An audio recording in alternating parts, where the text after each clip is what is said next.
எப்பவும் ஒரே மாதிரி ஜவ்வரிசி சேமியா பாயசம் இந்த மாதிரி செய்யாமல் இந்த டைமு அரிசி பருப்பு கேரமல் பாயசம் செஞ்சு பாருங்கள். இதோட டேஸ்ட்டு அவ்வளோ சூப்பராக இருந்துச்சு.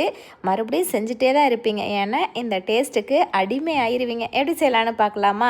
இது செய்கிறதும் கூட ரொம்பவே ஈஸி தான். கடாயில் 2 டீஸ்பூன் நெய் சேர்த்து 15 முந்திரி துருகி வச்ச பாதாமும் சேர்த்து நல்லா பொன்னிறமாக ஃப்ரை பண்ணி எடுத்து வச்சுக்கோங்க. அதே கடாயில் 1/4 கப் அரிசி 1/4 கப் பாசிப்பருப்பு நல்லா வாசனை வர அளவுக்கு வறுத்துக்கோங்க. இது ஒரு மிக்சி ஜாரில் மாற்றிட்டு அது கூடவே 2 ஏலக்காய் சேர்த்து இந்த மாதிரி கொரப்பாக அரைச்சி வச்சுக்கோங்க. அதே கடாயில் 500 ml பால் சேர்த்துருக்கேன். கூடவே 1 கிளாஸ் தண்ணி சேர்த்து நல்லா கொதி வரட்டும்.